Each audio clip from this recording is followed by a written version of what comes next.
నేర్చుకుందాం.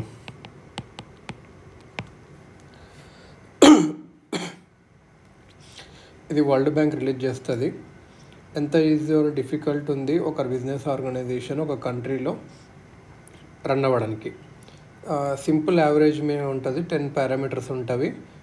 డాక్యుమెంట్స్ ఎంత, టైం ఎంత, కాస్ట్ ఎంత, involved in registering property, electricity connection ఎంతసేపు వస్తుంది, ట్యాక్సెస్ ఎంత, ఇలాంటివన్నీ. ఎక్కువ న్యూజిలాండ్, సింగపూర్, హాంకాంగ్ ఇవి టాప్ ఉంటాయి. ఇండియా 63 ఆ పొజిషన్లో ఉంటుంది. సోమాలియా ఇలాంటివి లాస్ట్ ఉంటుంది ఇది అన్నట్టు. So ease of doing business report ఇచ్చేది ఎవరు? World bank. ఇది ఒకటి గుర్తుపెట్టుకోవాలి. ర్యాంకింగ్ ఒక పారామీటర్స్లో డిఫరెంట్ పారామీటర్స్లో ర్యాంకింగ్ ఇస్తారు. ఓవరాల్గా స్టార్టింగ్ ఏ బిజినెస్లో ఎంత, ఎన్ని marks, construction permits, getting electricity, registering property, getting credit loan, or protecting minority investors, paying taxes, trading across borders, enforcing contracts, resolving insolvency is అన్నట్టు.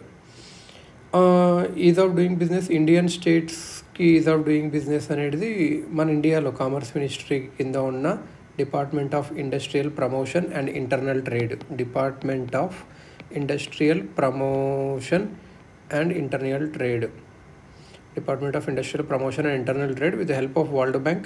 Indian states are ranked for access of information, single window system, labor, environment ఇలా ఇది మారుతూ ఉంటుంది. ఎక్కువ గుజరాత్, తెలంగాణ, ఆంధ్రప్రదేశ్, హర్యానా, కర్ణాటక, పంజాబ్, తమిళనాడు ఇవి ఎక్కువ top ఉంటాయి. So ease of India states EODB BRAP ranking ఇచ్చేది ఎవరు? DPID, industrial promotion and internal trade with the help of World Bank. ఇంకోటి economic freedom of the world, ఇదొక ఇన్స్టిట్యూట్ ఇస్తుంది. Not important. మన ఎకనామిక్ సర్వే ఏం observe చేస్తుందంటే ఇండియాలో ఒక షాప్ ఓపెన్ చేయడానికి వేరే కంట్రీస్ 4 లైసెన్సెస్ తీసుకుంటే ఇండియా 20 లైసెన్సెస్ తీసుకోవాలి. 45 డాక్యుమెంట్స్, ఢిల్లీలో అయితే 45 డాక్యుమెంట్స్ అవసరము.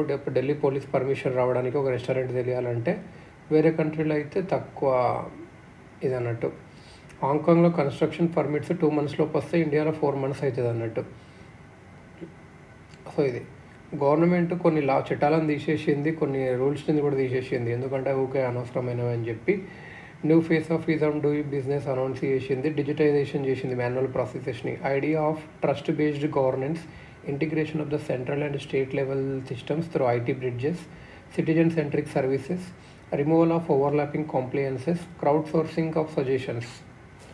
Pro business versus pro crony అంటే ఏంటంటే, క్రోనీ క్యాపిటలిజం అనేది ఒక ఎకనామిక్ సిస్టమ్. అక్కడ business man in which business man thrive but not by their hard work or risk taking capacity but through an excess between business man and the political class. Crony capitalism అంటే ఏంది? వాళ్ళు capital అది economic క్యాపిటలిజమే, కాకపోతే అంత nexus ద్వారా నడుస్తుంది, hard working ద్వారా నడవదు. ఇండియాలో ఎలక్షన్ రిజల్ట్స్ తర్వాత రోడ్ కాంట్రాక్టర్స్ ఎవరైతే రూలింగ్ పార్టీస్ ఉంటారో వాళ్ళకి ఎక్కువ కాంట్రాక్ట్స్ వస్తున్నాయి ప్రధానమంత్రి గ్రామ్ సడక్ యోజన కింద. Brazil's public sector banks are more likely to approve loan applications of a company if the company owner gave election donation. ఇలా జరుగుతున్నాయి అన్నట్టు. పొలిటికల్ కనెక్టెడ్ ఫిల్మ్స్ బిజినెస్లో ఫెయిల్ అయితే గవర్నమెంట్ వాళ్ళకు బెయిల్ అవుట్ ఇస్తుంది, బెయిల్ అవుట్ చేస్తుంది, tax payers money ఇస్తున్నారు కొన్ని కంట్రీస్లో. Politically connected underwriters increase the likelihood of clients' IPOs applications being approved by the Chinese. ఇలా జరుగుతుంది అన్నట్టు. ఆర్పిటి అని ఒకటి ఉంటుంది క్రోనిజంలో, రిలేటెడ్ పార్టీ ట్రాన్సాక్షన్. ఇవి ఏంటివంటే కంపెనీ డైరెక్టర్స్ వాళ్ళ రిలేటివ్స్ వాళ్ళందరూ ఇందులో interest of the company shareholders. RPTs అనేవి షేర్ హోల్డర్స్ ఒక హక్కులని మంచి కాపాడవు అన్నట్టు.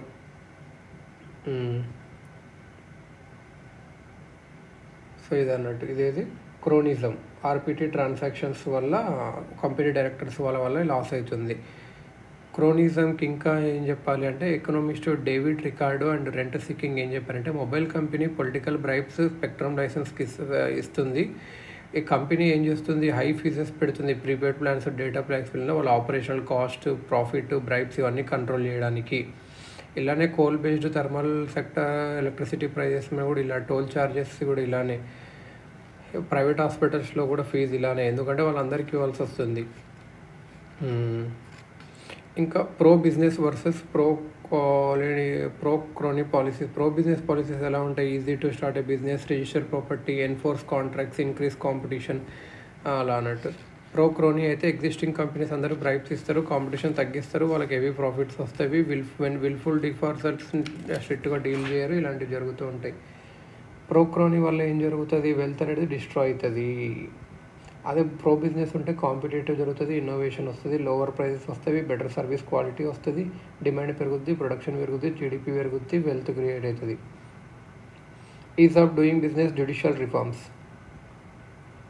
Theory is if no government ruler లేకపోతే బిగ్ ఫిష్ చిన్న ఫిష్ని తింటుంది, అందుకే గవర్నమెంట్ అవసరం అన్నట్టు. చాలా కేసెస్ పెండింగ్ ఉన్నాయి మన జ్యుడిషియల్ సిస్టంలో. 80% అనేటివి డిస్ట్రిక్ట్ అండ్ సబార్డినేట్ కోర్ట్స్లోనే ఉన్నవి. పెండింగ్ కేసెస్లో ఎక్కువ క్రిమినల్ కేసెస్, సివిల్ కేసెస్ 30% ఉన్నవి. సో కొందరు ఎకనామిక్స్ ఏం చెప్తారంటే, poor performance of the criminal justice system is of no direct consequences to the economy but behavioural economics. Poor economics ఏమంటారంటే, poor performance of the criminal systems is of no direct consequence to the economy but behavioural economics. లానెస్ట్లెస్ట్ ఉంటే mafias బతుకుతాయి, investors discourage అవుతారు. మన UP బీహార్లో చూసుకోవచ్చు. World bank is of doing బిజినెస్లో ఒక indicator ఏంటంటే ఎన్ఫోర్సింగ్ కాంట్రాక్ట్స్. ఇండియాస్ ర్యాంకింగ్ అనేది చాలా కింద ఉంది అండ్ ఇట్స్ అంత ఇంప్రూవ్ కూడా అవ్వట్లేదు. ఎన్ఫోర్సింగ్ కాంట్రాక్ట్స్ అనేది ఒడిశా, బీహార్, వెస్ట్ బెంగాల్, ఉత్తరప్రదేశ్ అనేవి చాలా ఇంకా పడినవి. Logging behind in sustainable development గోల్స్లో కూడా అవుతున్నవి.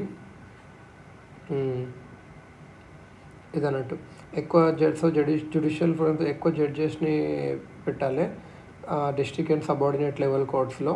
శాంక్షన్ స్ట్రెంత్ ఏమో 23,000, ఇప్పుడున్నదేమో 18,000. సో మనం రిక్రూట్ చేయాలి. Each high court judge disposes 2300 cases per year. So to clear all the backlog cases in the next years 360 additional high court judges అలా కావాలి. Okay, ఒక new judicial administrative service create చేయాలి.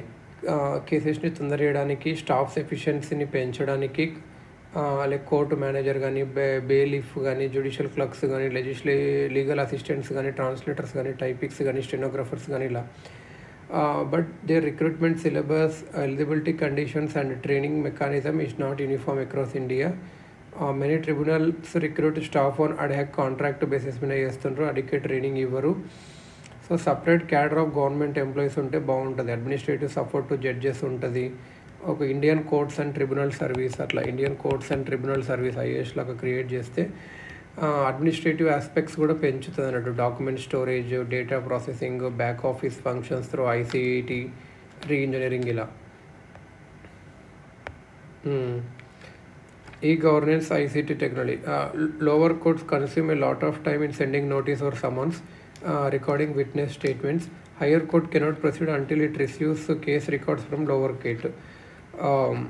So computers అనేటివి typewriters లాగానే వాడుతుంటారు, just scan చేయడానికి చిన్న చిన్న వర్డ్స్కి. గవర్నెన్స్ మీద ఫోకస్ చేస్తే ఎఫిషియన్సీ పెరుగుతుంది ఇది అన్నట్టు. Ministry of law and justice ఏం చేసిందంటే ఈ courts mission mode project start చేసేవి. ఒక national judicial data grid create చేయాలి. అందులో డిజిటలైజేషన్ చేయాలి కేసెస్ని. Stakeholders track of individual cases and their evolving status చూడొచ్చు. Speed implementation and connectivity of all courts చేయడానికి ట్రై చేస్తున్నారు. Enforcing contracts portal. ఈ పోర్టల్ అనేది ఎవరంటే డిపార్ట్మెంట్ ఆఫ్ జస్టిస్ లాంచ్ చేసింది మినిస్ట్రీ ఆఫ్ లా కింద. ఈ పోర్టల్ ఏంటంటే ఇన్ఫర్మేషన్, స్టాటిస్టిక్స్ ఇస్తారు. Commercial, civil courts of Delhi, Mumbai, Bengaluru and Kolkata జరిగే cases. Commercial laws for reading or reference purpose కూడా ఉంటుంది. ఇంటర్నేషనల్ ఆర్బిట్రేషన్ సెంటర్ IAC, దీనికోసం అప్పుడు చాలా పోటీ పడ్డవి.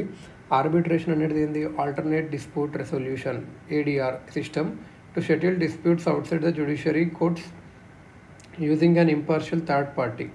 Presently, for disputes involving foreign companies versus Indian government companies, they approach arbitration centers at Singapore, Netherlands.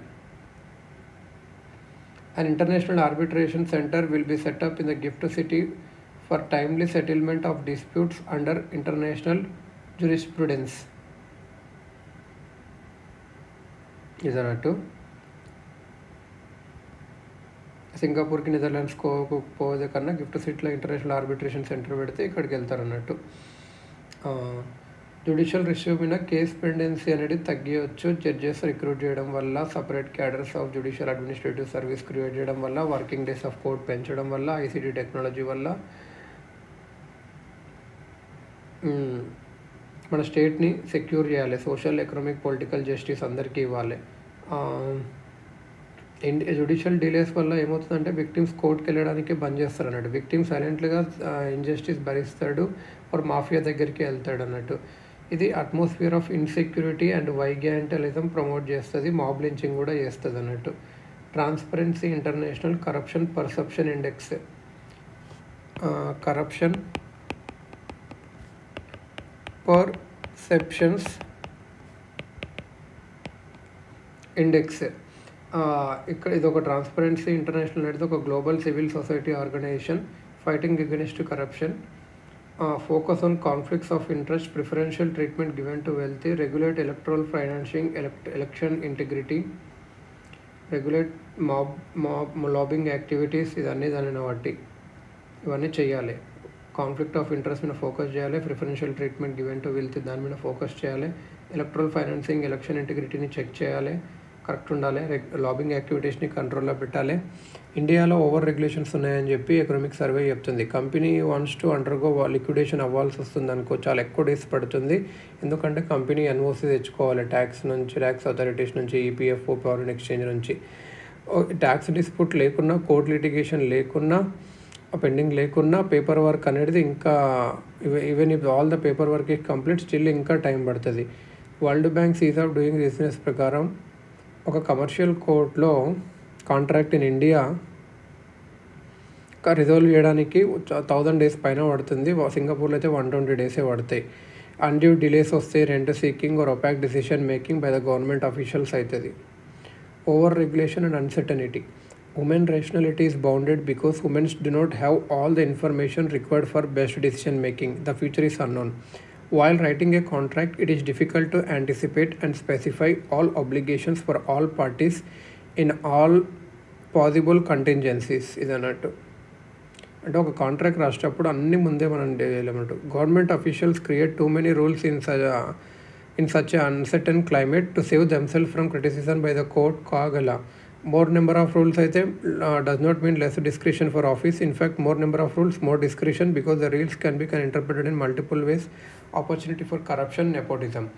Banking sector over-regulation, excessively cautious in giving loans, harms of business expansion. ఇలా అవుతుంది అన్నట్టు.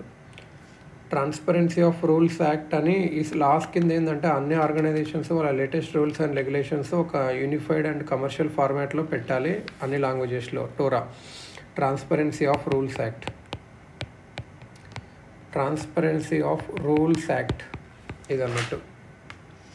So then any rule which is not explicitly given on the website will not apply to people. Education ministry TORA page ఏం చెప్తుంది, ఒక ఎగ్జాంపుల్గా scholarship scheme అలా అంటే benefit ఏంటంటే ఆఫీసర్స్ డిస్క్రిషన్ తగ్గుతుంది, opportunities for bribery and harassment కూడా తగ్గుతుంది ఇది అన్నట్టు. ఓవర్ రెగ్యులేషన్కి సొల్యూషన్ ఒక ఇంతకుముందు చూసాము. టోరా అంటే ఏంటి full form, transparency of rules act.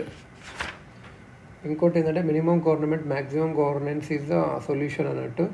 Government అన్ని కొన్ని సెంటర్ హ్యాండ్లూమ్ బోర్డ్స్ అలాంటివి ఇండియన్ బోర్డ్స్ అవి స్టార్ట్ చేసింది, అంటే గవర్నమెంట్ బాడీస్ తగ్గియాలి అని చెప్పి. ఇంకోటి ఏంటంటే ట్రిబ్యునల్ రిఫార్మ్స్ ఆర్డినెన్స్ ఒకటి తెచ్చారు. Many small tribunals have been removed. సినిమాటోగ్రఫీకి censor board of film certification, censor board, film certification appellate tribunal ఇవన్నీ రిమూవ్ చేసి ఫిలిం మేకర్స్ ఇప్పుడు డైరెక్ట్గా సెన్సార్ బోర్డ్స్ డిసిషన్ని హైకోర్టులో అపీల్ చేయొచ్చు. సిమిలర్ ట్రిబ్యునల్స్ వేరే యాక్ట్ కింద అవన్నీ రిమూవ్ చేశారు అన్నట్టు. అనవసరమైనవి ఎక్కువ యాక్ట్ ఏందండి. Public at large is not the litigation. This tribunals overload చేస్తున్నాయి హైకోర్టు వర్క్లో. టూ మెనీ అఫీషియల్స్ వల్ల బర్డెన్ పెరుగుతుంది, బడ్జెట్ కూడా.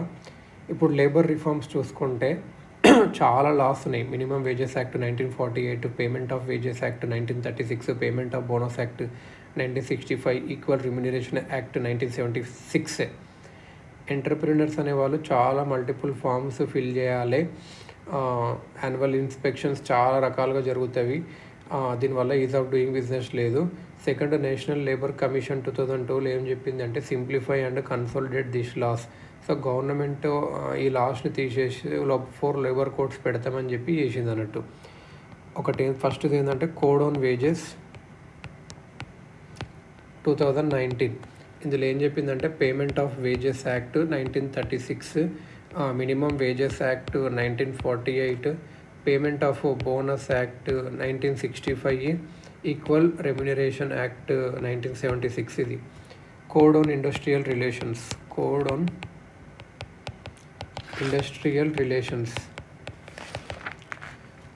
ఇండస్ట్రియల్ రిలేషన్స్ ఏదంటే దీంట్లో trade union act 1926, industrial employment act 1946, industrial disputes act 47. ఇవన్నీ ఇండస్ట్రియల్ రిలేషన్స్ మీద.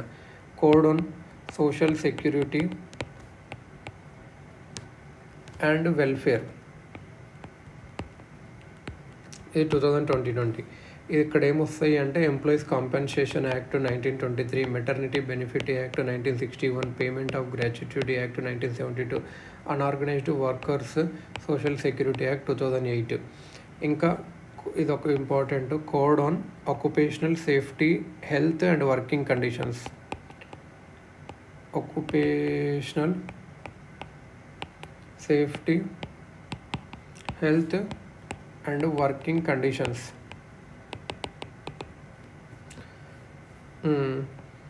14 labour acts like factories act